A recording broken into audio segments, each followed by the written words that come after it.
సమాజంలో సోదరికి రావడానికి దేవుడు కృప చూపించాడు. కలవరి కాంతి సంఘం తరపున మీకు ప్రత్యేకమైనటువంటి ఆహ్వానం తెలియజేస్తున్నాను. చాలా సంతోషం. ప్రభు మిమ్మల్ని దీవించిన గాక. ఆమేన్. అవకాశం ఉన్నప్పుడల్లా కూడా రావడానికి ప్రయత్నించండి. చాలా సంతోషం. మరి ప్రభు సన్నిధిలో ఈ దినాన్ని ఈ రీతిగా మనమందరము కలిసి యేసయ్య నామాన్ని మహిమపరచడానికి దేవుడు అనుగ్రహించిన ఈ గొప్ప సమయాన్ని బట్టి ప్రభువును మనం ఎంతైనా స్తుతించవలసినటువంటి వారమేంటా ఉన్నాం. మరి ఎందరికీ లేనటువంటి ఆ గొప్ప భాగ్యాన్ని కృపగల దేవుడు మనకి ఇచ్చాడు కాబట్టి మనం ఎంతైనా ధన్యులం అని చెప్పేసి ఈ దినాన్ని మీకు జ్ఞాపకం చేస్తూ ఉన్నాను. ప్రభు సన్నిధిలో ఒక దినము 1000 దినాల కంటే శ్రేష్టము అని చెప్పేసి దేవుని యొక్క వాక్యం సెలవిస్తూ ఉంది. కాబట్టి మరొక మారు ప్రభు సన్నిధిలో ప్రార్థన పూర్వకంగా మీరందరూ కూడా మరి కూర్చొని ప్రభు మాటలు వినడానికి మనం ప్రయత్నం చేద్దాం. ఆశపడ్డ ప్రాణాన్ని దేవుడు ఏం చేస్తా చెప్పండి, తృప్తిపరుస్తూ ఉంటాడు. కాబట్టి ఈ దినాన్ని నీకు ఆశ అనేది ఉంటే కనుక తప్పనిసరిగా నీ ఆశ నెరవేర్చే దేవుడు. హల్లెలూయా, హల్లెలూయా. మరొక మారు చిన్న మాట ప్రార్థన చేద్దాం. అందరు కూడా తల వంచండి. మరొకసారి చిన్న మాట ప్రార్థన చేద్దాం. కృపణ దేవుడు మనతో మాట్లాడడానికి ఇష్టపడుతూ ఉంటాడుగా.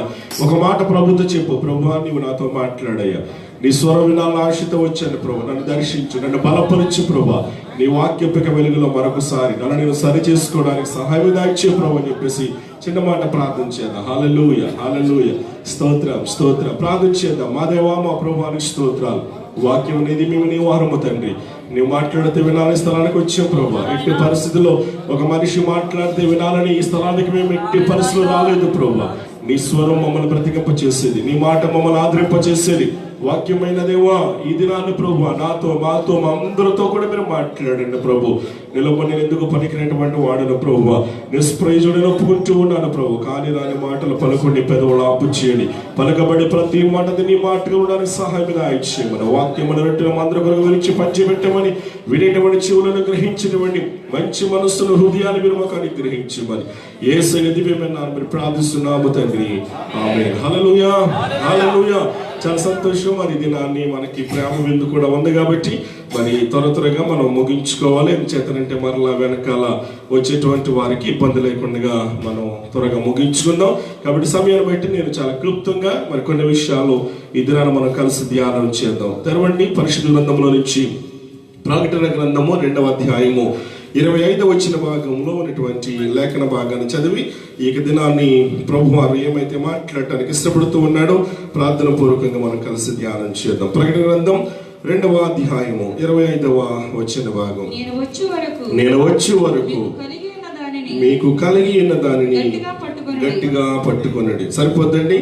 నేను వచ్చే వరకు మీకు కలిగి ఉన్న దానిని గట్టిగా పట్టుకోమంటూ ఉన్నాడు. ఈ దినాన్ని మనం ధ్యానించబోయే ధ్యానాంశం ఏంటంటే పోగొట్టుకున్నవి సంపాదించుకునట. పోగొట్టుకున్నవి సంపాదించుకునట. అసలు మనిషి అని క్రైస్తవుడు ఏం పోగొట్టుకున్నాడు, పోగొట్టుకుంటే కనుక మనం ఎలా సంపాదించుకోవాలో ఈ మధ్యాహ్న కాల సమయంలో కొన్ని విషయాలు మనం కలిసి ధ్యానం చేద్దాం. ప్రభు వారు ఇక్కడ మాట్లాడుతూ అంటున్నాడు తన సంఘముతో, నేను రాబోతూ ఉన్నాను కాబట్టి నేను ఏదైతే నీకు అప్పగించానో దానిని గట్టిగా పట్టుకోమంటూ ఉన్నాడు. గట్టిగా పట్టుకోకపోతే ఏం జరుగుద్ది అని కనుక మనం ఆలోచించినట్లయితే ఎవరొకరు వస్తారు, దాన్ని లాక్కెళ్ళిపోతారు. కాబట్టి లాక్కెళ్ళిపోయేటువంటి ప్రమాదం ఉంది. కాబట్టి నీవేం చేయాలంటే కనుక నేను రాబోతూ ఉన్నాను కాబట్టి నువ్వేం చేయాలి చెప్పాలందరూ కూడా. ఒకసారి గట్టిగా చెప్పండి స్తోత్రం. రెండు చేతులు పైకి చాపి వెరీ గుడ్. దేవునికి స్తోత్రం కలిగింది కాక. హల్లెలూయా, హల్లెలూయా. ఇక్కడ కృపగల దేవుడు ఈ సంఘాన్ని ఏమేమో చెయ్యాలని చెప్పేసి మరి ఆదేశించలేదు కానీ, అంత మాత్రమే కాదు కానీ దాని మీద పెద్ద భారాలు ఏమి కూడా మోపలేదు. చాలా చిన్న విషయాలే. ఎంచేతనండి గతించిన దినాల్లో నేను చాలా సార్లు చెప్పాను, దేవుడు ఏం చేస్తాడు అంటే కనుక మనం ఎంత బరువు అయితే మోయగలమో ఆయనకు తెలుసా తెలీదా?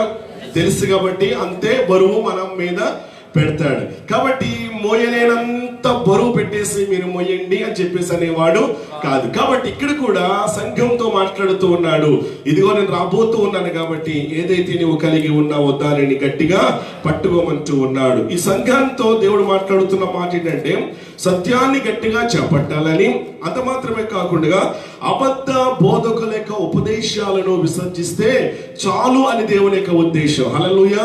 ఈ యొక్క మధ్యాహ్న కాల సమయంలో మనం అందరం కూడా సత్యాన్ని గట్టిగా పట్టుకునేటువంటి వారంగా ఉండాలి. సత్యాన్ని ఏమాత్రం కూడా వదులుకునేటువంటి వారంగా మనం ఉండటానికి వీల్లేదు నా ప్రియ దేవుని బిడ్డలారా. ఒకసారి యోహాను సువార్త తెరవండి, ఒకసారి 8వ అధ్యాయము. యోహాను సువార్త 8వ అధ్యాయము 31, 32 వచనాలు గనక మనం చదివినట్లయితే దేవునికి వాక్యం రీతిగా సెలవిస్తా ఉంటా ఉంది. 31, 32. కాబట్టి యేసు తనను నమ్మిన యూదులతో మీరు నా వాక్యమందు నిలిచిన వారైతే నిజముగా నాకు శిష్యులై ఉండి, ఏం చేస్తారు చెప్పండి, నిజముగా మీరు గనక నాకు శిష్యులై ఉంటే గనక సత్యమును ఏం చేస్తారు, మీరు గ్రహిస్తారు అంట ఉన్నాడు. 32వ వచ్చిన భాగంలో అప్పుడు ఆ సత్యము మిమ్మల్ని ఏం చేస్తుంది అంటే గనక స్వతంత్రులుగా చేస్తుంది అంట. దేవునికి స్తోత్రం కలిగిన గాక. ఇప్పుడు మనం నిజంగా ప్రభువుకు శిష్యులుగా ఉంటే గనక మనము సత్యమందు మనం ఏం చేస్తాం, గట్టిగా ఉంటాం, స్థిరంగా ఉంటాం. అసలు సత్యం అంటే ఏంటి అని కనుక మనం ఆలోచించినట్లయితే దేవుని వాక్యం సెలవిస్తూ ఉంటా ఉంది, నీ వాక్యమే సత్యము అని దేవుని వాక్యం సెలవిస్తూ ఉంటా ఉంది. ఇప్పుడు ఆ వాక్యములు ఎవరైతే స్థిరులుగా ఉంటారో, కదిలిపోకుండా ఉంటారో, ఆలోచించండి నా ప్రియ దేవుని బిడ్డలారా, ఆ వాక్యము మనిషిని ఏం చేస్తుందంటే కనుక స్వతంత్రులుగా చేస్తుందని దేవునికి వాక్యం చాలా స్పష్టంగా తెలియజేస్తా ఉంది. అందుకని అపోస్తలుడైన పౌలు కూడా మనల్ని హెచ్చరిస్తున్న మాటలు తెలుసండి. అపోస్తలుడైన పౌలు తెస్సలోనికీయులకు రాసిన పత్రిక 2వ పత్రిక 2వ అధ్యాయము, త్వరగా సహాయం చేయండి కాస్త. 2వ తెస్సలోనికీయుల పత్రిక 2వ అధ్యాయము 15వ వచ్చిన భాగంలో అపోస్తలుడైన పౌలు ఈ రీతిగా మాట్లాడుతూ ఉన్నాడు. కృపచేత ఆదరణయు శుభ నిరీక్షణయు అనుగ్రహించిన మన తండ్రి అయిన దేవుడును మీ హృదయములను ఆదరించి ప్రతి సత్కార్యమునందును ప్రతి సద్భావ వాక్యమందును మిమ్మల్ని స్థిరపరచును గాక. దేవునికి స్తోత్రం కలిగిన గాక. హల్లెలూయా, హల్లెలూయా. ఇక్కడ దేవుని యొక్క వాక్యం ఏం సెలవిస్తా ఉంటా ఉంది. 2వ తెస్సలోనికీయుల పత్రిక 2వ అధ్యాయము 15వ వచ్చిన భాగాన్ని మరొకసారి నేను చదువుతూ ఉన్నాను. కాబట్టి సహోదరులారా, నిలకడగా ఉండి మా నోటి మాట వలనైనను మా పత్రిక వలనైనను మీకు బోధింపబడిన విధులను ఏం చేయాలంట, చేపట్టాలి. చూసారా, దేవుని యొక్క వాక్యం చాలా స్పష్టంగా తెలియజేస్తా ఉంటా ఉంది. అపోస్తలుడైన పౌలు సంఘాన్ని హెచ్చరిస్తున్న మాట, మీరు స్థిరంగా ఉండండి అంటా ఉన్నాడు. ఎబ్రీ రాసిన పత్రిక 4వ అధ్యాయము 14వ వచ్చిన కూడా మనం చదువుదాం ఒకసారి. 4వ అధ్యాయము 14వ వచ్చిన భాగాన్ని. దేవుని కుమారుడైన యేసు అని గొప్ప ప్రధాన యాజకుడు మనకున్నాడు గనుక మనము ఒప్పుకొనిన దానిని గట్టిగా చేపట్టుదము. ఈ వాక్యాలన్నీ కూడా మనకు జాగ్రత్తగా ఆలోచించినట్లయితే గనుక మనము కలిగి ఉన్న దానిని ఏం చేయాలి చెప్పండి, గట్టిగా పట్టుకోవాలన్నమాట. మరొకసారి జ్ఞాపకం చేస్తూ ఉన్నాను, ప్రభు వారు రాబోతూ ఉన్నాడు. నమ్మిన వారు చెప్పండి ఒకసారి స్తోత్రం. నమ్మిన వారు మాత్రమే చెప్పండి, నిజంగా నమ్మిన వారు మాత్రమే చెప్పండి. రాబోతూ ఉన్నాడు కాబట్టి ప్రభువారు నీకేమైతే ఇచ్చాడో సంగమా, నీవు గనక సిద్ధపాటు లేకపోతే, ఒకవేళ నీవు గనక అజాగ్రత్తగా ఉంటే, కునికేస్తా ఉంటుంటే గనక ఆయన రెప్పపాటులో రాబోతూ ఉన్నాడు. కాబట్టి కునికి నిద్రిస్తూ ఉంటుంటే గనక ఏం చేయాలి, రాత్రి మధ్యాహ్న కాల సమయంలో నిద్రిస్తున్న నీవు మేల్కోవాలి. దేవునికి స్తోత్రం కలిగిన గాక. హల్లెలూయా, హల్లెలూయా. ఆయన ఎప్పుడు వస్తాడో చెప్పాడండి, చెప్పలేదు. ఎలా వస్తాడు చెప్పాడా లేదా, చెప్పాడు. ఎలా వస్తానన్నాడు, దొంగ వాళ్ళు వస్తానన్నాడు, ఇంకా చాలా సూచనలు అయితే చెప్పాడు. కాబట్టి ఎలాగైనా రావచ్చు, ఎప్పుడైనా రావచ్చు, అవునా కదా.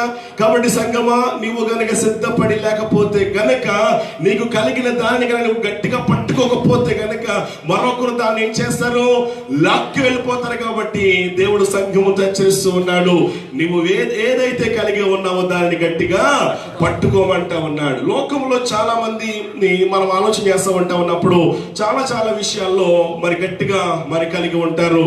అయితే కొన్ని సందర్భాల్లో వాళ్ళు ఏం చేస్తారంటే కనుక వాటిని కోల్పోతూ ఉంటారు. ఇప్పుడు ఉదాహరణకి మీకు అర్థమవటానికి మీకు జ్ఞాపకం చేస్తాను.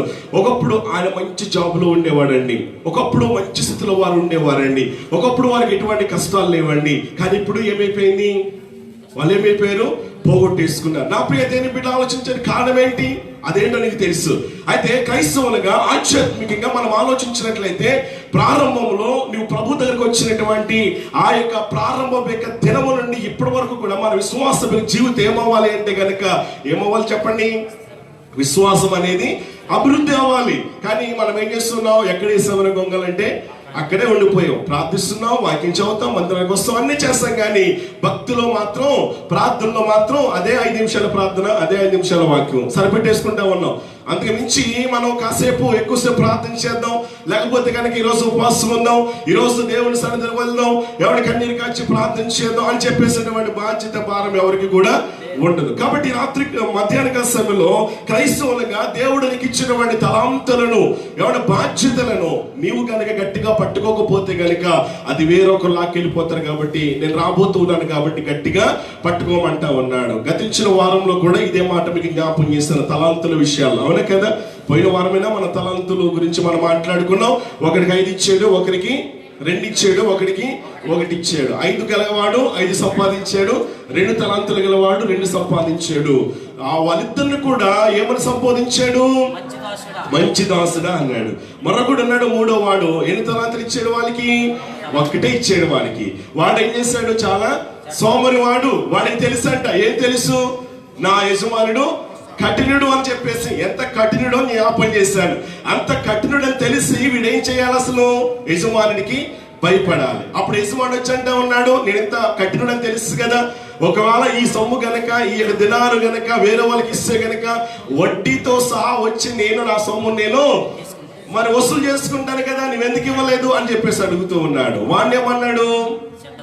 చెడ్డదాసుడా. అదిగో అక్కడ వెళ్ళిపోయావు. కడిగి చీకటి ఉంది, అక్కడ ఏడుపును పళ్ళు కొరుగుటే ఉంది. కాబట్టి ఈ మధ్యాహ్న కాల సమయంలో మనం ఆలోచించాలి, నా ప్రియమైన బిడ్డలారా, మన ఆధ్యాత్మిక స్థితిని మనం మరొకసారి మనము గుర్తు చేసుకోవాలి. ఎలా ఉంటూ ఉన్నాం?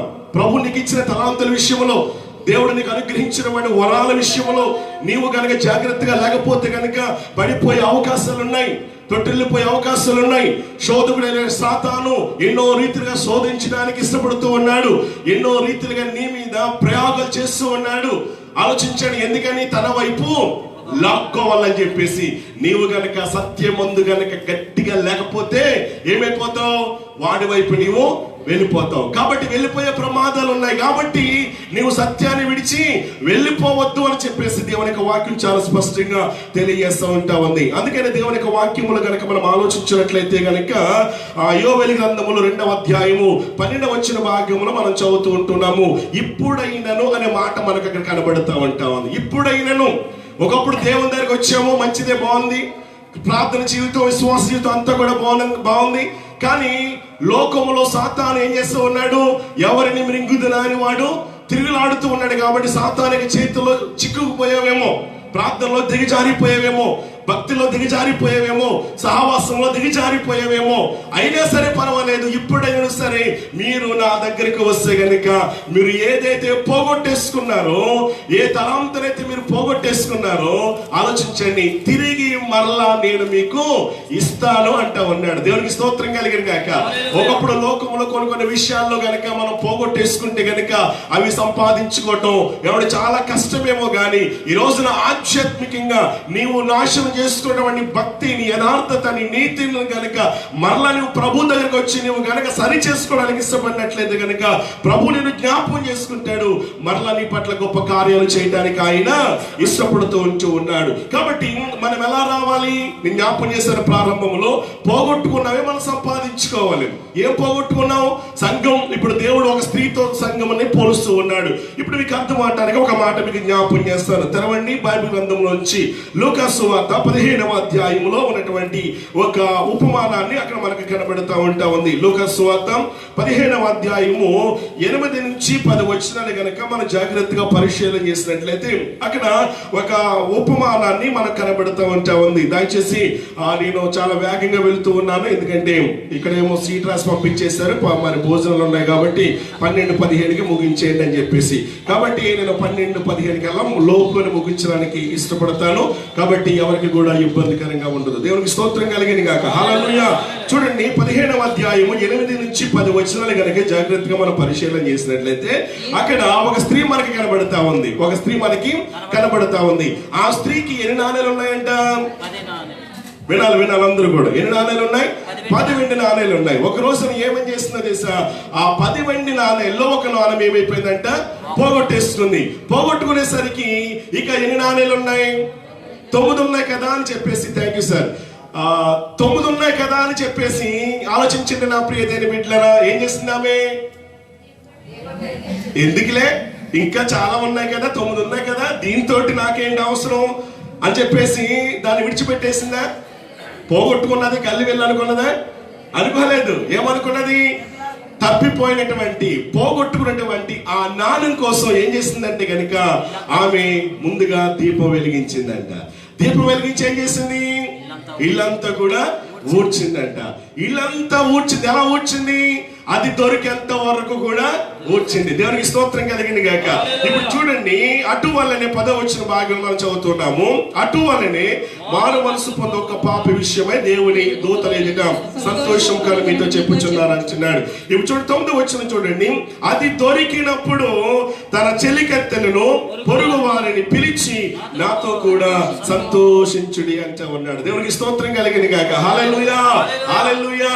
ఇప్పుడు చూడండి, ఎప్పుడైతే ఆ పోగొట్టుకున్నటువంటి నాణెము దొరికిందో ఆమెకి ఏం కలిగింది చెప్పండి? సంతోషం. హల్లెలూయా, హల్లెలూయా. ఈ రోజున మనం అందరము కూడా పోగొట్టుకున్నది మరలా తిరిగి సంపాదించుకోవాలండి. ఈ స్త్రీ చేసింది మనం చేసినట్లయితే కనుక తప్పనిసరిగా. అందుకని ప్రభు అంటున్నాడు, ఇప్పుడైనా పర్వాలేదు, పోగొట్టేసుకున్నావేమో, దేవునికి దూరం అయిపోయి, దేవునికి దూరం అయిపోయి పాపం చేయటం ద్వారానో ఏదో ఒక అతిక్రమం చేయటం ద్వారానో నీ ప్రార్థన జీవితాన్ని, సహవాసాన్ని, భక్తిని నీవు పోగొట్టేసుకున్నావేమో, పర్వాలేదు. అయినా సరే, ఇప్పుడైనా సరే నీవు కనుక నా దగ్గరికి వస్తే కనుక మరలా నిన్ను బాగు చేస్తానంటా ఉన్నాడు. దేవునికి స్తోత్రం కలిగింది గాక. హల్లెలూయా, హల్లెలూయా. ఇక్కడ ఒక విషయాన్ని మీకు జ్ఞాపకం చేస్తాను. యూదుల్లో ఉన్నటువంటి ఆచారం ఏంటంటే, ఒక స్త్రీకి, అంటే స్త్రీలుగా ఉన్నటువంటి వారు కొంత వయసు వచ్చిన తర్వాత ఆ యొక్క తల్లిదండ్రులు ఏం చేస్తారంటేనంట, వారికి ఆ స్త్రీకి 10 వెండి నాణేలు ఇస్తారంట. ఈ 10 వెండి నాణేలు ఇచ్చినప్పుడు అవి ఏం చేస్తారంటే కనుక వాళ్ళు మెల్ల వేసుకుంటారంట.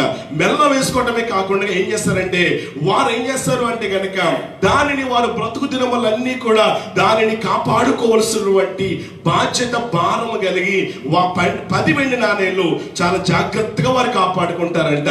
అలా కాపాడుకుంటూ ఒకవేళ ఎప్పుడైనా సరే అందులో ఒక్క నాణెము గనక తప్పిపోయింది అంటే గనక ఆ స్త్రీకి ఆ రోజుల్లో చాలా అవమానం అంట, చాలా అవమానానికి గురవుతూ ఉండేవారంట. కాబట్టి యూదుల సంప్రదాయ ప్రకారం ఏం చేసేవారంటేనంట, ఒక స్త్రీకి మరి ఒక వయసు వచ్చిన తర్వాత ఇంట్లో ఉన్నటువంటి వారు 10 వెండి నాణేలు ఇస్తారు.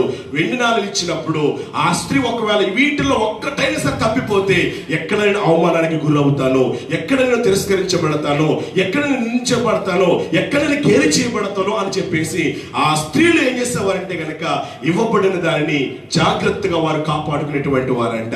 అయితే దీన్ని బట్టి మనం అర్థం చేసుకోవాల్సిన ఏంటో తెలుసా, ఇక్కడ కూర్చున్నప్పుడు మన అందరికీ కూడా దేవుడు రకరకాల ఏం చేశాడు చెప్పండి, తలాంతులు, వరాలు ఇచ్చాడు. ఈ తలాంతులు అనేవి దేవుడు అనుగ్రహించినటువంటి గొప్ప వరము. దేవునికి స్తోత్రం కలిగిన గాక. నీ అంతట నీవుగా పొందుకోలేదు. ఇప్పుడు నేను కనుక గొప్పగా చెప్పుకోవట్లేదు, కానీ ఒక మాట మీకు జ్ఞాపకం చేస్తాను. ఎందుకంటే దేవుడు అటువంటి గొప్ప మరి తలాంతులు అనేది నాకు ఇచ్చాడు అనమాట. ఇప్పుడు చూడండి, ప్రారంభంలో నేను పరిచయం చేస్తూ ఉన్నప్పుడు చిన్నప్పటి నుంచి కూడా సైడ్ డ్రమ్ అనేది ఉండేది. సైడ్ డ్రమ్ రాకముందు ముందుగా నేను కంజరి నేర్చుకున్నాను కొట్టడం. ఆ కంజరి కొట్టగలను. ఇప్పుడు అంత మాత్రమే కాదు, సైడ్ డ్రమ్ ఉండేది అనమాట. ఆ డ్రమ్ కూడా నేను కొట్టగలను. అంత మాత్రమే కాదు, తర్వాత 2 డ్రమ్ములు వచ్చాయి మా సంఘంలో. అప్పుడు 2 డ్రమ్ములు కూడా ప్లే చేసేటువంటి వాడిని. తర్వాత 3 డ్రమ్ములు వచ్చాయి, 3 డ్రమ్ములు కూడా ప్లే చేసేటువంటి వాడిని. తర్వాత అలాగా మా సంఘంలోనికి జాజ్ వచ్చినప్పుడు 7 డ్రమ్ములు అనమాట కదా. దేవునికి స్తోత్రం కలిగిన గాక. దాన్ని కూడా చాలా ఈజీగా ప్లే చేయగలను అనమాట, 7 డ్రమ్ములు జాజు.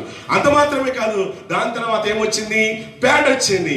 ప్యాడ్ కూడా నేను ఏదో దేవుని కృపను బట్టి అలా చేసేయగలను. ప్యాడ్ తర్వాత ఇప్పుడు కీబోర్డ్ కూడా చేయగలను. దేవుడు అలా ఇచ్చింది నాకు. ఇది నా గొప్పతనాన్ని బట్టి కాదు, కానీ దేవుని యొక్క కృప నా మీద ఉంది కాబట్టి అన్ని విధాలుగా నేను వాయించగలను. అంత మాత్రమే కాదు, ఆలోచించండి నా ప్రియ దేవుని బిడ్డలారా, సంఘములో ఏదైనా సరే వచ్చింది అంటే కనుక దాన్ని శుభ్రపరచగలను. ఒక్కడిని ఇప్పుడు చూడండి, అబ్బాసీలైనా ఇక్కడైనా సరే బాక్సులు మోయగలను, సౌండ్ పెట్టగలను, ఏదైనా సరే నేను చేయగలను. దేవుడు నాకు ఇచ్చిన తలంతది, దేవుడు నాకు ఇచ్చిన వారు. ఒకవేళ ఇన్ని ఇచ్చారని చెప్పేసి నేను కనుక గర్వపడితే కనుక ఆ తలాంతులు దేవుడు ఏం చేస్తాడు చెప్పండి, లాగేస్తాడు, తీసివేస్తాడు. ఎందుకు తెలుసా? గర్వాన్ని అణచడానికి. దేవునికి స్తోత్రం కలిగిన గాక. అందుకనే దయగల వారి ఎడల దేవుడు ఎప్పుడు కూడా ఆయన దయ చూపించే దేవుడు. దేవునికి స్తోత్రం కలిగిన గాక. హల్లెలూయా, హల్లెలూయా.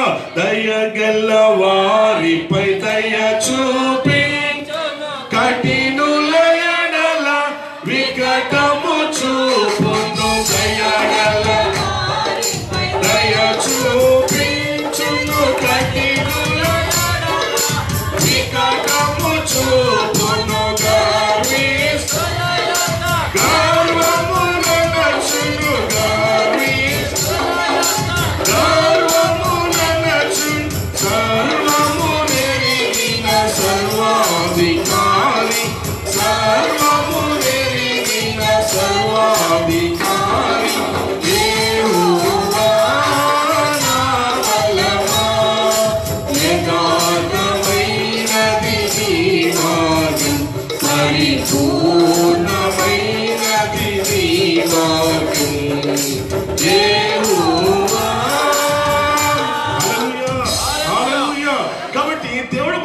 తలాంతుల విషయంలో నేనే కాదు, ప్రతి ఒక్కరు కూడా కూర్చొని ప్రతి ఒక్కరు కూడా బాధ్యత ఉన్నారు. దేవునికి స్తోత్రం కలిగిన గాక.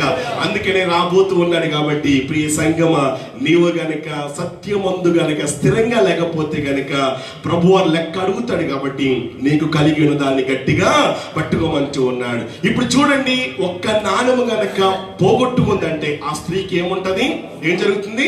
అవమానం అని చెప్పేసి ఆ స్త్రీ ఇవ్వబడేటువంటి 10 నాణాల విషయంలో జాగ్రత్తగా ఉంటుంది. కాబట్టి అలాగే మన జీవితంలో కూడా దేవుడు మనకు అప్పగించిన పని విషయంలో మనం ఏం చేయాలంటే కనుక జాగ్రత్తగా కలిగి ఉండాలి. ఇక్కడ ఒక స్త్రీని దేవుడు పోలుస్తూ ఉన్నాడు. ఇప్పుడు స్త్రీ దేవుడు ఏం చేశాడు చెప్పండి?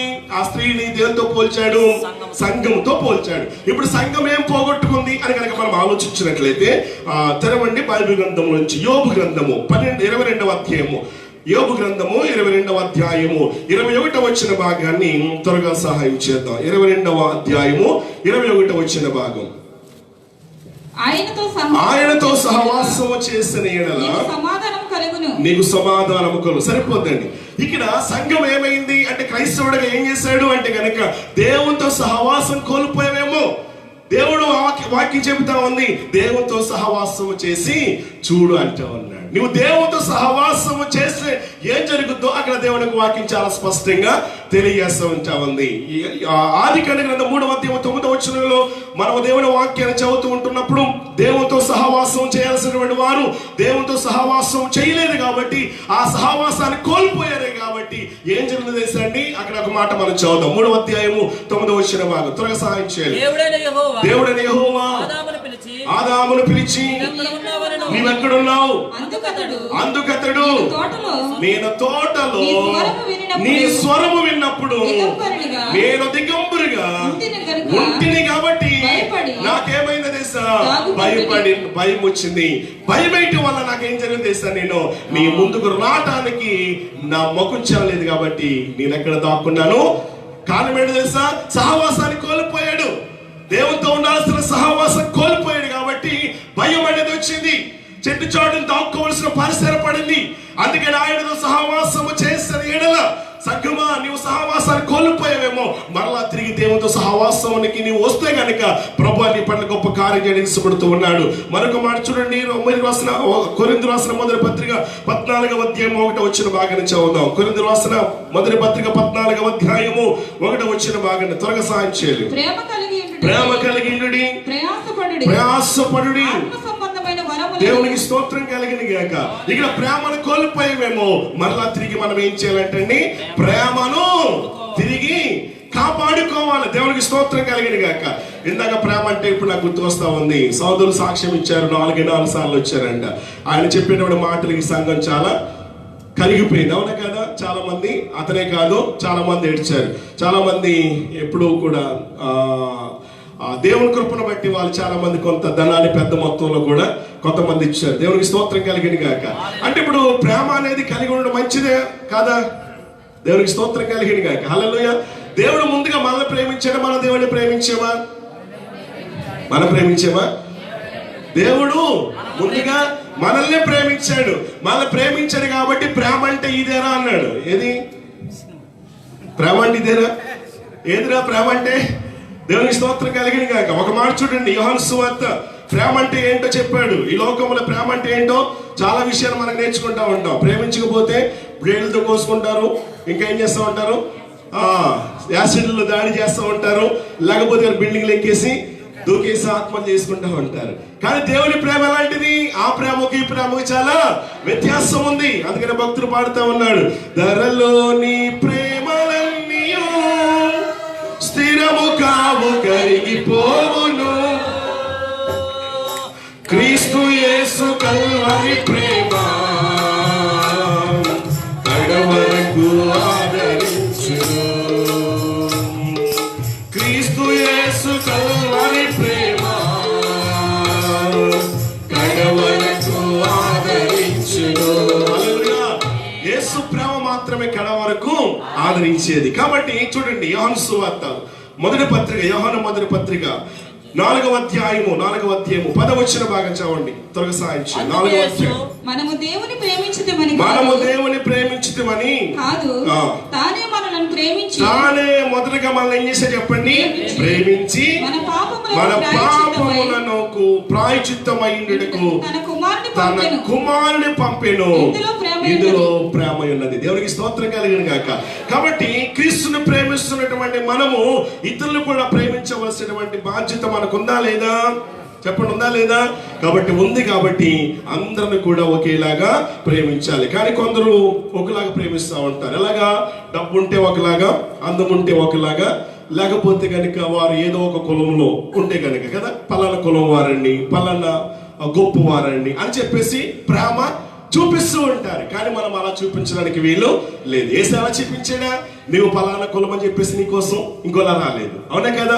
నువ్వు చదువుకున్నావని నీ దగ్గర చదువు లేదని అలాగా ఆయన ప్రేమించలేదు. అందరినీ ఒకేలాగా ప్రేమించాడు. కాబట్టి అందరి కోసం ఒక కలువరి శిలువ పైన ఆయన ప్రాణాన్ని అర్పించాడు. దేవునికి స్తోత్రం. హల్లెలూయా. కాబట్టి ఆయన మనం ఏం చేయాలంటే ప్రేమించాలి. ఆయన మనము ప్రేమించాలి. ఆయన మన కోసం ప్రాణం పెట్టాడు. దేవునికి స్తోత్రం కలిగిన గాక. ఈ రోజున ఆయన ప్రేమ అంటే ఏంటో తెలియక చాలా మంది మూర్ఖులు రకరకాలుగా క్రీస్తు మీద ఏం చేస్తా ఉన్నారు చెప్పండి? నింద వేస్తూ ఉన్నారు, బురద జల్లుతూ ఉన్నారు. ఈలోగా ఒక సినిమా తీస్తూ ఉన్నాడు, పనికి మాల కరుణాకు సుగినటువంటి వాడు. ఎవడు వాడు ఏం చేస్తా ఉన్నాడు అంటే నేనే దేవుణ్ణి అని చెప్పేసి తీస్తూ ఉన్నాడు. పనికిమాల వాడు అన్నందుకు అతనిగా లైవ్ వెళ్తా ఉంది అన్నాడు. వాడు నిజంగా పనికిమాల వాడి లైవ్ వెళ్తే వెళ్ళి దేవునికి స్తోత్రం కలిగిన గాక. ఆ పనికిమాల వాడు ఏం చేస్తూ ఉన్నాడు చెప్పండి? నేనే దేవుడు అని చెప్పేసి ఆలోచించండి. భయంకరమైనటువంటి క్రీస్తుని చాలా భయంకరమైన రీతిలో చూపిస్తూ ఉన్నాడు. క్రైస్తవ సంఘం మేలుకుంటుంది. అనేక మంది క్రైస్తవులు దాని మీద స్పందిస్తూ ఉన్నారు. ఏమండి, దాన్ని బ్యాన్ చేయాలన్నమాట. ఇంకా ట్రైలర్ మాత్రమే వచ్చింది, ఇంకా సినిమా అయితే రిలీజ్ కాలేదు. ఆలోచించండి, దేవునికి విరోధముగా రూపింపబడుతున్న వాడు ఏ విధమైన ఆయుధం వర్తలదు. వాడు ఎంత ధనం ఖర్చు పెట్టుకున్నా ఆలోచించండి నా ప్రియ దేని బిడ్డలారా, అది సినిమా అయితే రిలీజ్ కాదు. దేవుడికి తెలుసండి ఎవరిని ఎప్పుడు ఏం చెయ్యాలో. దేవునికి స్తోత్రం కలిగిన గాక. ఆ ట్రైలర్ లో వాడు అంటా ఉన్నాడు, చప్పలు కొడతాడు, యేసురాజుగా వచ్చిచున్నాడు, భూలోకం తెలుసుకుంటాడు అని చెప్పేసి. వాడు కూడా తెలుసుకోవడానికి దగ్గర పడ్డాయి రోజులు. దేవునికి స్తోత్రం కలిగిన గాక. ఆ ట్రైలర్ ఏం చేస్తా ఉన్నాడు? యేసురాజుగా వచ్చిన చెప్పేసి పాటలు పాడటమే కాదు, కానీ ఆ సినిమాలో ఒక సీన్ చూశాను నేను. ఏమంటే యేసు ప్రభువు ఒక మంచి గురువు అని ఒప్పుకున్నాడు. దేవునికి స్తోత్రం కలిగిన గాక. హల్లెలూయా. వాడు ఒప్పుకోవాలా? ఒక రోజు రాబోతా ఉంది, ప్రతి వాని మోకాలు కూడా యేసు యొక్క నామం ఎదుట వంగాల. ప్రతి నాలుగు కూడా వాడు ఎలాంటి మాటైనా సరే యేసు ప్రభు నిజమైన దేవుడని ఒప్పుకోవలసిన పరిస్థితి ఏర్పడతా ఉంటా ఉంది. దేవునికి స్తోత్రం కలిగిన గాక. ఈ రోజున ఈ యొక్క భారతదేశం ఏమవుతా ఉంది చెప్పండి? ఈ యొక్క మతం వేరే వాళ్ళు అనుకుంటా ఉన్నారు. ఈ రోజున ఆలోచించండి, యుద్ధం చేయాలంటే కనుక అంత యుద్ధం చేయడానికి యుద్ధ విమానాలు టెక్నాలజీ వాడుతూ ఉన్నారంటే ఎవడు కనిపెట్టాడండి? అది ఎవడెక్కడో ఇజ్రాయిల్ ఎవడి క్రైస్తవులు కనబడి టెక్నాలజీ మీరు వాడుకుంటూ ఉంటుంటే ఎవడి అటువంటి యుద్ధ బాంబులు యుద్ధ విమానాలు కనబెట్టి అంత శక్తిని వారు ఉపయోగించుకుంటా ఉంటండి. క్రీస్తును మాత్రం వాళ్ళు ఏం చేస్తూ ఉన్నారు? తృణీకరిస్తూ ఉన్నారు. ఒకవేళ ఇజ్రాయేల్ దేశం లేకపోతే కనుక వీరికి ఎక్కడ వస్తాయండి అటువంటి సామాగ్రి, అటువంటి టెక్నాలజీ? నా ప్రియ దేవుని బిడ్డలను ఆలోచించండి. ఒక రోజు రాబోతా ఉంది, ప్రతి వారు కూడా యేసే నిజమైన దేవుడని ఒప్పుకోవలసిన పరిస్థితి వస్తుందా? దేవునికి స్తోత్రం కలిగిన గాక. హల్లెలూయా. దేవుని వాక్యం చెబుతా ఉంది, నశించుచున్నటువంటి వారికి కానీ రక్షించబడిన మనకు అది దేవుని శక్తి ఉంది కాబట్టి ఎవరేమనుకున్నప్పటికీ ఆ సత్యం కోసం మనం ఏం చేయాలి తెలుసా? అంతము వరకు నిలబడదాం. దేవునికి స్తోత్రం కలిగిన గాక. తప్పిపోవద్దు. ప్రభు మనకిచ్చిన వాడి సత్యాన్ని నువ్వు ఏదైతే నమ్మావో, ఏదైతే విశ్వాసం ఉంచావో దాని విషయమును అంతము వరకు కూడా వెనుకంచ వేయకుండా, విడిచిపెట్టి వెళ్ళకుండా గట్టిగా పట్టుకో. సత్యము నేను స్వతంత్రులుగా చేస్తానని దేవుని వాక్యము సెలవిస్తూ ఉంటా ఉంది. కాబట్టి దేవునితో సహవాసం కోల్పోయేమేమో తిరిగి సహవాసంలోనికి వద్దాం. ప్రేమను కోల్పోయేమో తిరిగి మరలా ప్రేమించడం మొదలు పెడదాం. అంత మాత్రమే కాదు కానీ ఇక్కడ స్త్రీని కనుక మనం ఆలోచిస్తూ ఉంటా ఉన్నప్పుడు దీపం వెలిగించి ఇల్లంతా కూడా ఊడ్చినట్లుగా మనం చూస్తూ ఉంటున్నాం. ఇప్పుడు దీపం వెలిగించాల్సిన పరిస్థితి మనందరికీ ఉందన్నమాట. ఇప్పుడు ఆ స్త్రీ దీపం వెలిగిస్తే ఈ రోజు నీ హృదయం అనేది కూడా నీవు వెలిగించాలి. హృదయం ఆరిపోయిందేమో, నీ దీపం వెలుగుతూ ఉండాలని దేవుని యొక్క వాక్యము చాలా స్పష్టంగా తెలియజేస్తా ఉంది. ఒక మాట చూడండి, మత్తయి సువార్త 5వ అధ్యాయము 14వ వచ్చిన భాగంలో దేవుని యొక్క వాక్యం సెలవిస్తా ఉంటా ఉంది. మత్తయి సువార్త 5వ అధ్యాయము 14వ వచ్చిన భాగం. త్వరగా సాయం చేయండి. మీరు లోకమునకు ఎలా ఉన్నారంటండి? వెలుగై ఉన్నారు. కొండ మీద పట్టణము మరుగై ఉండనేరదు. మనుషులు దీపం వెలిగించి ఏం చేయరు? కొంచెము కింద పెట్టరు గాని అది ఇంట ఉండు వారందరికీ వెలిగించుటకు దీపస్తంభం మీదనే పెడతారు. మనుషులు మీ సత్క్రియలను చూచి పరలోకమందున మీ తండ్రిని మహిమపరచునట్లు వారి ఎదుట మీరేం చేయాలి తెలుసండి? చెప్పండి అందరూ కూడా, మనము ప్రకాశిస్తూ ఉండాలి. దేవునికి స్తోత్రం కలిగిన గాక. కొండ మీద ఉన్న పట్టణం మరుగ్గా ఉంటుందా, చీకటిగా ఉంటుందా? దీపస్తంభం మీద ఉన్న దీపస్తంభం అది ఒకవేళ వెలుగుతూ ఉంది అనుకోండి, చీకటిగా ఉంటుందా, వెలుగుగా ఉంటుందా? ఇది నీవు నేను ఎలా ఉన్నా చెప్పండి? చీకటి సంబంధులుగా ఉన్నామా, వెలుగు సంబంధులుగా ఉన్నామా? చీకటి సంబంధులుగా ఉండాలని దేవుని ఆశ, వెలుగు సంబంధులుగా ఉండాలని దేవుని ఆశ. చెప్పండి, ఎలాగా? నీవు ఎలాగున్నావు? ఉన్నావా? దేవునికి స్తోత్రం కలిగిన గాక. హల్లెలూయా. ఒకవేళ నీ దీపము కారు చీకటిలో ఆరిపోయిందేమో, దేవునికి విరోధకరమైన కార్యాలు చేయడం ద్వారా నీ దీపాన్ని ఆర్పేస్తూ ఉన్నావేమో, దేవునితో సహవాసం చేయాల్సి నీవు సహవాసం చేయట్లేదు కాబట్టి నీ దీపం ఆరిపోతూ ఉంది. ఎవరు పరిశుద్ధంగా జీవించాల్సి నీవు పాపం చేయడం ద్వారా నీ దీపం కారు చీకటిలో ఆరిపేస్తున్నావేమో. దీపం వెలిగించాల్సిన బాధ్యత నీకు ఉంది. దీపం వెలిగిస్తేనే నీకు ఆశీర్వాదం. ఆలోచించి నా ప్రియమైన బిడ్డలారా, దీపాన్ని గనక వెలిగించి ఎవరైనా సరే ఎక్కడ పెడతారు? దీపస్తంభం మీద పడతారు తప్ప కింద పెట్టారనుకోండి, అది ఎవరికి కూడా ప్రయోజనకరంగా ఉండదు. ఈ రోజున నీవు నేను కూడా ఆధ్యాత్మికంగా అనేక మందికి వెలుగునివ్వటానికి దేవుడు ఏం చేస్తాడు తెలుసండి? చీకటిలో ఉన్న నిన్ను నన్ను కూడా తన ఆశ్చర్యకరమైన గుణాతిశయాలను ప్రచురము చేయడానికి లోకములో నుంచి నిన్ను ఏం చేస్తాడు తెలుసండి? వేరు చేశాడు. లోకం నుంచి ప్రత్యేకపరచుకున్నాడు. నీవు నేను కూడా దేవుని సొత్తు కాబట్టి ఆయన విలువైన రక్తము చేత దేవుడు నిన్ను నన్ను కూడా కొనుక్కున్నాడు. కాబట్టి ఎలా ఉండాలంటే గనక కొండ మీద పట్టణం వలె ఉండాలి. దీపస్తంభం మీద పెట్టిన దీపం వలె అలా వెలుగుతూ అనేక మందికి మనం ఏం చేయాలండి? వెలుగునిస్తూ ఉండాలి. దేవునికి స్తోత్రం కలిగిన గాక. హల్లెలూయా. మరొక మాట చూడండి, యోహాను సువార్త 8వ అధ్యాయము. సమయం అయిపోయింది. యోహాను సువార్త 8వ అధ్యాయము 12వ వచ్చిన భాగంలో దేవుని యొక్క వాక్యం సెలవిస్తా ఉంటా ఉంది. త్వరగా సాయం చేద్దాం. 8వ అధ్యాయము 12వ వచ్చిన భాగం.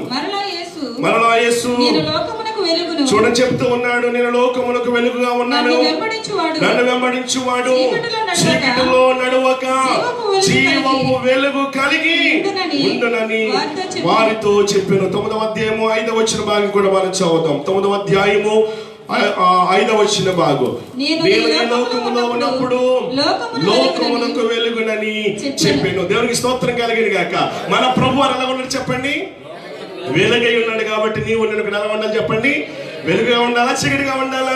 దేవునికి స్తోత్రం కలిగిన గాక. మనం అందరము కూడా దీపస్తంభం మీద పట్టిన దీపం ఎలాగైతే వెలుగునిస్తూ ఉందో, ప్రకాశిస్తూ ఉందో, వెలిగించబడే నీవు ఇంకా వెలుగుతూనే ఉండాలి తప్ప ఆరిపోవటానికి వీల్లేదు. చాలా మంది ఆరిపోతూ ఉంటారు. ఎవరు అప్పుడప్పుడు మిల్క్ అంటూ ఉంటారు, అప్పుడప్పుడు వెలుగుతూ ఉంటారు మళ్ళా మంతంగా. అంటే శుక్రవారం వచ్చేసరికి ప్రకాశంగా వెలుగుతూ ఉంటారు, శనివారం ఏమో మళ్ళీ ఆదివారం వచ్చేసరికి కాస్త వెలుగుతూ ఉంటారు, మళ్ళీ సోమవారం, మంగళవారం, బుధవారం, గురువారం, మళ్ళీ శుక్రవారం వచ్చేసరికి ఫుల్ నిండు కొండలాగా ఉంటారు అన్నమాట. దేవునికి స్తోత్రం కలిగింది కాక. 365 రోజులు సంవత్సరానికి ఎప్పుడు కూడా మనం ఎలా ఉండాలి ఇస్తాండి, నిండుకుండలాగా ఉండాలి. దేవునికి స్తోత్రం కలిగింది కాక. కష్టాలు ఉంటాయి, బాధలు ఉంటాయి, శ్రమలు ఉంటాయి, అయినప్పటికీ ప్రభుని గొప్పించిన ఆదరణ తెలుసా, నా శాంతిని నేను మీకు ఇస్తూ ఉన్నాను. దేవునికి స్తోత్రం కలిగింది కాక. హల్లెలూయా. ఎన్ని బాధలున్నాను, ఇబ్బందులైనాను, ఎంత కష్టమొచ్చినా నిష్ఠూరమైనాను, నీ మాట చాలయ్యా, నీ చూపు చాలయ్యా, నీ తోడు చాలయ్యా. హల్లెలూయా, హల్లెలూయా చెప్పండి అందరూ కూడా. కష్టాలు బాధలు కొంతకాలమే అండి. ఎల్లకాలం ఉంటాయా? కొంతకాలం అండి. ఈ రోజు బాధ కాసేపు ఉంటుంది, కాసేపు మాయమైపోద్ది. ఆలోచించిన నా ప్రియతైన బిడ్డలారా, స్త్రీకరణ నరుడు కొద్ది కాలమే భూమి మీద బాధ నొందుతాడంట, శ్రమ నొందుతాడంట.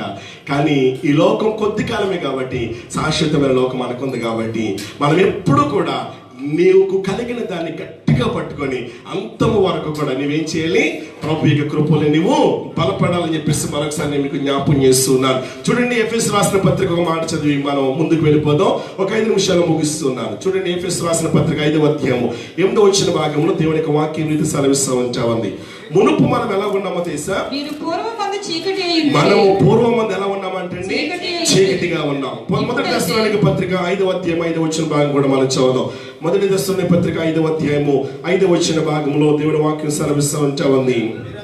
మీరందరూ వెలుగు సంబంధులను పగటి సంబంధులై ఉన్నారు, మనము రాత్రి వారము కాక చీకటి వారము కావున ఇతరుల వలె నిద్రపోక మెలకువగా ఉండి మత్తులకు కాకయుందము. నిద్రపోవు వారు రాత్రి వేళ నిద్రపోవుదురు, మత్తుగా ఉండువారు రాత్రి వేళ మత్తుగా ఉందురు. మనము పగటి వారమై ఉన్నాము గనుక మత్తులమై ఉండక. చూసారా, మనం ఎవరని చెప్పండి, ఒకప్పుడు ఎలా ఉన్నాం, చీకటి సంబంధులుగా ఉన్నాం. చీకటి సంబంధులుగా ఉన్నాం కాబట్టి, చీకటిలో ఉన్నాం కాబట్టి చేయడానికి కార్యాలు చేసాం, దేవునికి దూరం అయిపోయాం, సహవాసం కోల్పోయాం, ప్రార్థన జీవితాన్ని కోల్పోయాం. తిరిగి పొందుకోవాలి అని దేవునికి ఆశపడుతూ ఉన్నాడు. కాబట్టి ఈ రోజు నువ్వేం చేసేసండి, ఇక్కడ దేవుని వాక్యం చాలా స్పష్టంగా తెలియజేస్తూ ఉంది. ఇక్కడ చదివితే చాలా అద్భుతమైన మాటలండి. మీరందరూ వెలుగు సంబంధులను పగటి సంబంధులై ఉన్నారు, మనం రాత్రి వారము కాము, చీకటి వారం కాము. దేవునికి స్తోత్రం కలిగింది కాక. మనం ఎవరము, మనము వెలుగు సంబంధులు కాబట్టి మనము దేవుని వాక్యం ఏం చెబుతా ఉంది, ఇతరుల వలె నిద్రపోక. దేవునికి స్తోత్రం కలిగింది కాక. హల్లెలూయా. ఇతరుల వలె నిద్రపోక ఏం చేయాలంటే మనం వెలుగు సంబంధులుగా ఉండాలి. మీకు జ్ఞాపం చేస్తూ ఉన్నాను, మనం అందరం కూడా దీపస్తంభం మీద పెట్టినటువంటి దీపంలాగా వెలుగుతూ ఉందామా, మారిపోదామా? అప్పుడప్పుడు మిల్క్ మందామా, లేకపోతే కనుక ఎప్పుడు నిండుకుండలా ఉందామా, వెలుగుతుందామా? హల్లెలూయా. త్రాగేవాడు చెప్పండి, త్రాగేవాడు ఎలా తెలుసా అండి, బాగా ఫుల్గా తాగాడు అనుకోండి, వాడు ఎప్పుడు కూడా వాడి యొక్క ఆ యొక్క కోమలో, లేకపోతే కనుక వాడి లోకం వాడిది, ఎప్పుడు కూడా అలా ఊతూనే ఉంటాడు వాడు. దేవునికి స్తోత్రం కలిగిన కాక. మనం ఎవరము, ఆత్మ సంబంధులు. ఆత్మ సంబంధులు కాబట్టి త్రాగేవాడు ఆమత్తులు తెలియాడుతా ఉంటే మనం ఆత్మ సంబంధులు కాబట్టి మనం ఆత్మలో కూడా మనం ఏమవ్వాలంటే కనుక దినదినము తేలియాడిపోవాలి. దేవునికి స్తోత్రం కలిగిన కాక. ఆత్మలో తేలియాడిపోయినప్పుడు ఆ సంతోషం, ఆనందమే వేరే నా ప్రియమైన బిడ్డలారా. అప్పుడు చెప్పగలవు, ఎన్ని బాధలు, ఎన్ని కష్టాలు ఉన్నప్పుడు కానీ ప్రభువా నీవు ఉంటే నాకు చాలు అని చెప్పేసి. దేవునికి మహిమ కలిగిన గాక. హల్లెలూయా. ముగింపులోకి వచ్చేస్తా ఉంటా ఉన్నాను. ఇక్కడ దేవుని వాక్యం సెలవిస్తూ ఉంటా ఉంది, పోగొట్టుకున్నది తిరిగి సంపాదించుకోవాలని దేవుని వాక్యం సెలవిస్తూ ఉంటా ఉంది. ఆమె దీపం వెలిగించింది. ఈ రోజున మనం కూడా దీపాన్ని వెలిగించాలి. ఆమె రెండో పని ఏం చేస్తుందండి, ఆమె ఇల్లు ఊడ్చిందంట. ఇల్లు ఊడ్చిందంట. దేవునికి స్తోత్రం కలిగిన గాక. మనం కూడా ఓడ్చాలా వద్దా? ఓడ్చకపోతే ఏమవుద్ది, ఒక 2-3 వారం రోజులు నీ రూము తుడుచుకోకుండా, బట్టలు ఉతుక్కోకుండా, ఎవరిని బ్రష్ చేయకుండా, స్నానం చేయకుండా ఉండండి. వారం ఎందుకు, 3 రోజులు ఉండండి. తక్కువ మాట్లాడగలరా, నిలబడగలరా? ఏం చేయాలా, ఊడ్చాలి, తీసేసుకోవాలా. ఎవడో ఒక బ్రష్ చేయకపోతే కనుక, అది బాగా తీసుకోకపోతే కనుక ఎంత భయంకరమైన దుర్వాసన వస్తుందో. ఈ రోజున ఆధ్యాత్మికంగా నీ జీవితంలో పట్టిన చెత్త చెదరము, ఆ యొక్క చెత్త చెదరం అంతా కూడా బూజంతా కూడా తీసివేయకపోతే కనుక అదే దుర్వాసన వస్తుంది. ఆ దుర్వాసన రావటం ద్వారా దేవునికి నువ్వు ఇంపుగా ఇష్టలుగా నువ్వు జీవించలేవు నా ప్రియ దేవుని బిడ్డలారా. ఒకవేళ శుక్రవారం వచ్చేసి ఏమంటే స్నానం చేయకపోయినప్పటికీ ఏమండి ఇక్కడ ఉన్నాయి కదా, అత్తరు ఉంది కదా, ఒకవేళ వాళ్ళు ఏం చేస్తా ఉంటారు అలా సెంటు కవర్ చేయొచ్చేమో కానీ ఆధ్యాత్మికంగా మనం అలాగా ఉండలేము. కాబట్టి మధ్యాహ్న కాసేపు దేవుడు నీతో మాట్లాడుతూ ఉన్నాడు.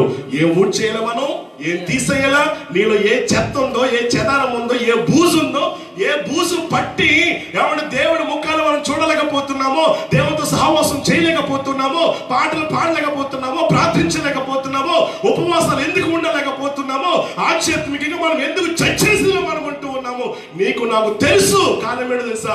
చెత్త పట్టేసింది. ఈ రాత్రి నువ్వు చీపురు పట్టుకోవాలా, చీపురు పట్టుకుని ఏం చేయలేసండి, ఊడ్ చేయాలా. చీపురు దేని సాదృశ్యంగా ఉంది, ఏ ఓడ్చాలా దేవుడి చిత్తం అయితే మరొక మాట మీకు జ్ఞాపకం చేస్తాను. కానీ ఇక్కడ ఒక మాట మీకు చెప్పి కాస్త ముందుకు వెళ్ళిపోతాను. ఈ రోజున మన హృదయంలో ఉన్నటువంటి చెడుతనంతని కూడా ఏం చేయాలి చెప్పండి, తీసి పారవేయాలా. దేవుడికి స్తోత్రం కలిగిన గాక. ఒక రోజున ఏం జరిగింది తెలుసండి, పేతురు యోహానులు చేతులు ఇచ్చితే చాలు వారందరి మీద కూడా పరిశుద్ధాత్మ దిగొస్తా ఉంటా ఉంది. దిగొస్తా ఉంటే ఆ పరిసర ప్రాంతాల్లో ఒకడున్నాడు. ఎవడో తెలిసేవాడు, ఒక గారడివాడు అంట. వాడి పేరేంటో తెలుసా? సీమోన్ అని గారడివాడు. వాడు ఏం చేస్తున్నాడంటే నేనెవరో ఏంటో తెలుసుకోవాలని చెప్పేసి చాలా ఎన్నో రీతిలుగా ప్రయత్నం చేస్తూ ఉన్నారు. ప్రయత్నం చేస్తూ ఉంటే ఇప్పుడు చూడండి, పేతురు యోహాను చేయించేసరికి చాలా మంది ఎవరి పరిశుద్ధాత్మ రావటం చాలా గొప్ప శక్తివంతులుగా అయిపోతూ ఉన్నారు. అటువంటి పరిస్థితులు ఏం జరిగిందో తెలుసా అండి, వీడు చూశాడు, ఎవరు గారడి వాడు చూసి అంటున్నాడు వాళ్ళ దగ్గరికి వెళ్ళి కొంత ద్రవ్యం పెట్టి, ఇదిగో ఈ ద్రవ్యం మీకు ఎంత డబ్బు కావాలో తీసుకోండి, నాకు కూడా ఏం కావాలో తెలుసా, ఆ వరం కావాలి. ఏ వరం కావాలి?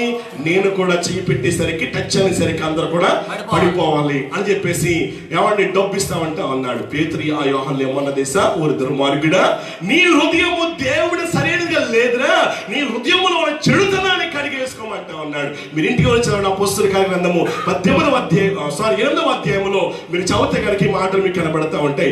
పేతురు యోహాను చెబుతూ ఉన్నారు, నీ హృదయములో ఉన్న చెడుతనాన్ని నీవు ముందుగా తీసేయి. ఈ రోజున మన హృదయంలో చెడుతనం మనం తీసేసుకుంటే గనక దేవుని కూడా ప్రకాశించగలము, మనము వెలుగుతూ ఉండగలము, అనేక మందికి ఆశ్చర్యకరంగా మనము ఉండగలము. నా ప్రియ దేవుని బిడ్డలారా, ఈ రోజున ఎక్కడ పోగొట్టేసుకున్నాం, ఏం పోగొట్టేసుకున్నాం ఆలోచించి నా ప్రియ దేవుని బిడ్డలారా, తిరిగి ప్రభు దగ్గరకు వస్తే గనక తిరిగి నీకు ఇవ్వడానికి ఆయన ఇష్టపడుతూ ఉంటూ ఉన్నాడు. మరలా నీ దీపం నా దీపం ఏమవ్వాలి తెలుసండి, అలాంటి కారు చీకటిలో ఆరిపోవటానికి వీల్లేదు. నిత్యము కూడా వెలుగుతూ ప్రకాశిస్తూ అనేక మందికి వెలుగునిస్తూ ఆలోచించండి, క్రీస్తు యొక్క నామానికి మనం అందరం కూడా మహిమకరంగా ఉండాలన్నది నా ఆశ. దేని బిడ్డలారా, శిరస్సులో ఉంచుదాం, చిన్న మాట ప్రార్థన చేద్దాం. అందరూ కూడా మోకరించగలవారు మోకరించండి, చిన్న మాట ప్రార్థన చేసుకుందాం. చిన్న మాట ఒక 5 నిమిషాల్లో ముగించేస్తూ ఉన్నాను. దయచేసి అందరూ కూడా మోకరించండి, ప్రార్థన చేద్దాం. ఎవరు కూడా అటు ఇటు చూడొద్దు. ఈ మధ్యాహ్న కాల సమయంలో ప్రభు నీతో నాతో మాట్లాడుతూ ఉన్నాడు. ఈ రోజున నీవు దేవుతో సహవాసం కోల్పోవటం ద్వారా, ప్రేమను పోగొట్టేసుకోవడం ద్వారా ఈ రోజు నీ జీవితంలో వెలగాల్సిన నీవు ఎందుకు వెలగలేకపోతూ ఉన్నావు? వెలుగు సంబంధంగా ఉండాల్సిన నీవు ఎందుకు చీకటి సంబంధులుగా ఉంటూ ఉన్నావు? ఈ మధ్యాహ్న కాల సమయంలో ప్రభు నీతో మాట్లాడుతూ ఉన్నాడు. ఈ రోజున చీకటిలో ఉన్న నిన్ను నన్ను తన ఆశ్చర్యకరమైన వెలుగులోనికి పిలిచేయడమ్మా, తన ఆశ్చర్యకరమైనటువంటి గుణాతిశయాలను ప్రచురం చేయడానికి ఈ రోజున వెలుగుతూ ఉన్నావా? నీవు నీ దీపం ఆర్పేసుకున్నావా? మనందరూ కూడా శిరస్సులో ఉంచండి, ప్రార్థన చేద్దాం. 2 చేతులు పైకి చెప్పి ప్రభుత్వ మాట చెబుదాం. హల్లెలూయా హల్లెలూయా. అందరూ కూడా ప్రార్థించండి, ఎవరు మౌనం ఉండదు, నోరు తెరవండి, ప్రార్థన చేయండి. ప్రభువానికి స్తోత్రాలు. హల్లెలూయా హల్లెలూయా.